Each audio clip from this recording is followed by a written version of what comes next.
ಇವತ್ತು ನಮ್ಮ JDS ಪಕ್ಷದಿಂದ ಬೆಳಗಾವಿ ಜಿಲ್ಲೆಯಿಂದ ಇಂದ ಕರ್ನಾಟಕ ಸರ್ಕಾರದ ಈ ಭಾರತ ದೇಶದಲ್ಲಿ ಹೆಚ್ಚಿಗೆ ಸಾಲ ಮಾಡಿದಂಥ ಮುಖ್ಯಮಂತ್ರಿ ಯಾರು ಇದ್ರೆ ಅದು ಸಿದ್ದರಾಮಯ್ಯನವರು ಅಂತ ನಾವು ಹೇಳಲಿಕ್ಕಿಂದೆ ಇಚ್ಛೆ ಪಡ್ತೇನೆ. ಅತಿ ಹೆಚ್ಚು ಬಜೆಟನ್ನು ಮಂಡನೆ ಮಾಡಿದಂಥ ಮುಖ್ಯಮಂತ್ರಿ ನಾವೇ ಅಂತ ಹೇಳ್ತಾ ಇದ್ದಾರೆ.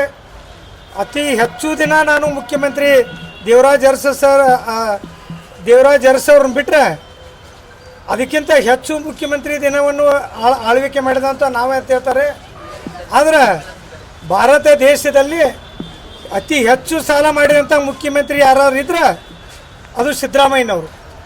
ರಾಜ್ಯ ದಿವಾಳಿ ಆಗೈತಿ. ಆಮ್ಯಾಗ ಈ ನಮ್ಮ ಬೆಳಗಾಂ ಜಿಲ್ಲೆಗೆ 100 ರೂಪಾಯಿಯನ್ನು ಕೊಡದಂಥ ಈ ಕನಿಷ್ಠ ಬಜೆಟ್ ಅಂದರೆ ಈ ಸರ್ಕಾರ ದಿವಾಳಿ ಆಗೈತಿ ಅಂತ ನಾವು ತಿಳ್ಕೊಬೇಕಾಗಿದೆ. ಈ ಸರ್ಕಾರ ದಿವಾಳಿ ಆಗೈತಿ. ಈ ದಿವಾಳಿಯನ್ನು ಮುಚ್ಚಲಿಕ್ಕೆ ಸುಮ್ಮನೆ ಏನಕ್ಕೇನಾರು ಒಂದು ಸ್ಟೇಟ್ಮೆಂಟ್ ಕೊಂಡು ಹೋಗ್ತಾ ಇದ್ದಾರೆ. ಯಾವುದೇ ಕಾರಣಕ್ಕೂ ಈ ಜಿಲ್ಲೆಯಲ್ಲಿ ಒಂದು ಹೊಸ ಯೋಜನೆ ಇಲ್ಲ.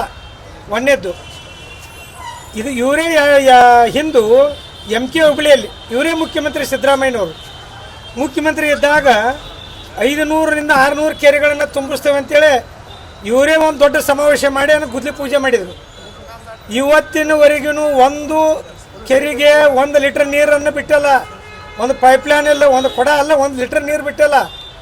ಆ ಕಾರಣಕ್ಕಾಗಿ ಒಂದು ನೀರಾವರಿ ಯೋಜನೆಗಳಿಗೆ ಕೆರೆ ನೀರನ್ನು ತುಂಬಿಸಲ್ಲ, ಮತ್ತು ಯಾವುದೂ ಲಿಫ್ಟ್ ಇರಿಗೇಷನ್ ಇಲ್ಲ, ಮತ್ತು ಯಾವ ಹೊಸ ಯೋಜನೆಯನ್ನು ಘೋಷಣೆ ಮಾಡಿಲ್ಲ. ಮತ್ತು ಈ ಕಬ್ಬಿನ ಫ್ಯಾಕ್ಟ್ರಿಗಳ ಮುಂದೆ ಲಿಫ್ಟ್ ಇವನು ಮಾಡ್ತೇವಂದ್ರೆ ವೇಬ್ರಿಜ್ ಆಗ್ತವಂದಿರು, ಅದಕ್ಕೂ ಸಹಿತ ಈ ಬಜೆಟ್ದಲ್ಲಿ ಒಂದನ್ನು ಇಟ್ಟಲ್ಲ. ಒಂದು ಇವ್ರು ಏನಾಗೈತೆ ಎಲ್ಲ ಕಾರ್ಖಾನೆಗಳ ಕೂಡ ಹೊಂದಾಣಿಕೆಯನ್ನು ಮಾಡಿಕೊಂಡು ಈ ತೂಕದಲ್ಲಿ ರೈತರಿಗೆ ಮೋಸ ಆಗ್ತಕ್ಕಂಥದ್ದನ್ನು ಅವರಲ್ಲಿ ಶಾಮೀಲಾಗಿ ಈ ಸರ್ಕಾರ ಈ ಪ್ರೈವೇಟ್ ಕಾರ್ಖಾನೆಗಳ ಮಾಲೀಕರ ಕೂಡ ಹೊಂದಾಣಿಕೆಯಾಗಿ ರೈತರಿಗೆ ಕಬ್ಬಿನಲ್ಲಿ ತುಡುಗು ಮಾಡಲಿಕ್ಕೆ ಪ್ರಚೋದನೆ ನೀಡ್ತಕ್ಕಂಥದ್ದು ಅವರು ಕೂಡ ಹೊಂದಾಣಿಕೆ ಮಾಡಿದಂಥ ಸರ್ಕಾರ ಯಾವ್ದಾರಿದ್ರೆ ಇದು ಕಾಂಗ್ರೆಸ್ ಸರ್ಕಾರ ಅಂತ ಹೇಳಲಿಕ್ಕೆ ನಾನು ಇಚ್ಛೆ ಪಡ್ತೇನೆ. ಅದಲ್ಲದೆ ನೋಡ್ಬೋದು ನಾವಿಂದ ಒಂದು ಯೋಜನೆ ಬೆಳಗಾವಿ ಜಿಲ್ಲೆಯಲ್ಲಿ ಯಾವುದೂ ಇಲ್ಲ. ಮತ್ತು ಈಗ ವಿದ್ಯಾರ್ಥಿಗಳಿಗೆ ಉದ್ಯೋಗಕ್ಕಾಗಿ ಯಾವುದೂ ಒಂದು ಯೋಜನೆ ಇಲ್ಲ. ಸಾಕಷ್ಟು ವಿದ್ಯಾರ್ಥಿಗಳು ಹೋರಾಟ ಮಾಡ್ತಾ ಇದ್ದಾರೆ, ಅದ್ರ ಬಗ್ಗೆ ಇಲ್ಲ. ಯಾವ ಒಂದು ನೀರಾವರಿ ಯೋಜನೆಗಳಿಲ್ಲ, ಬೆಳೆ ವಿಮೆ ಹಣವನ್ನು ಕೊಟ್ಟಿಲ್ಲ, ಬೆಳೆ ಪರಿಹಾರ ಕೊಟ್ಟಿಲ್ಲ, ಯುವ ನಿಧಿ ಕೊಟ್ಟಿಲ್ಲ. ಆ ಕಾರಣಕ್ಕೆ ಮತ್ತು ಇನ್ನೊಂದು ಹೇಳ್ತಾ ಇದ್ದಾರೆ ಇವರು, ನಾವು ಗೃಹಲಕ್ಷ್ಮಿಗೆ 2000 ರೂಪಾಯಿ ಕೊಡ್ತೇವೆ ಅಂತೇಳಿ.